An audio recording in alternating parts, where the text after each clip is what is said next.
Da oggi, venerdì 7, dalle ore 16, senza calcarsi, senza fare casini, apriamo ai 50-59 e apriamo, tenetevi duri, fino al 9 giugno, dando disponibilità di 800.000 posti. Scatto in avanti per la campagna vaccinale in Veneto che apre alla corte dei cinquantenni. L'annuncio del presidente della regione che, forte dei nuovi arrivi di dosi di Pfizer e Moderna, vuole premere sull'acceleratore delle fasce più giovani ed attive della popolazione.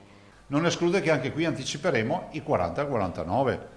Quindi dico adesso, i 40-49 anni scaldino i motori, perché io punto di farli prima di fine maggio.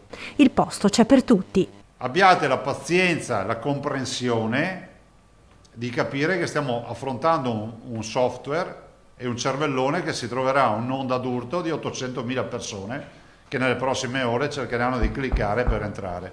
Se non gira, non chiamate il call center, state un attimo tranquilli, ma stasera torna in pista, ma c'è il posto per tutti. Quanto alle fasce d'età, in Veneto almeno una dose è stata somministrata al 96,3% degli over 80, al 78,4% degli over 70, al 46,8% degli over 60, invece al 69% quella dei disabili e al 62% quella dei vulnerabili. Nel frattempo 3 aziende venete, Luxottica nel Bellunese, Aermec a Verona e il gruppo Marzotto a Valdagno, si sono messe a disposizione e diventeranno dei nuovi hub vaccinali.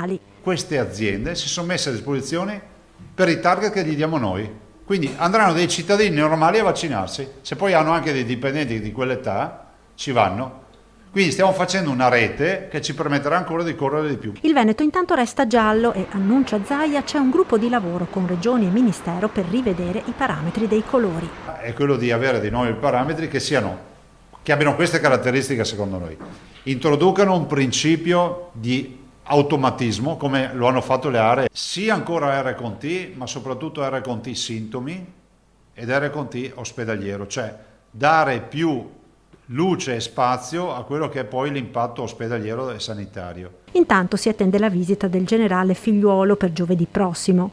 Il generale Figliuolo sarà qui e faremo al padiglione Rama un incontro con gli stakeholders, no? Vuole incontrare i prefetti, le autorità di polizia, eccetera.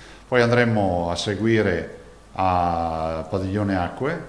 Il generale proseguirà poi per Padova, dove visiterà il punto vaccini alla Fiera e successivamente l'ospedale militare. Nel pomeriggio si sposterà a Villafranca di Verona, alla base dell'aeronautica militare dell'aeroporto.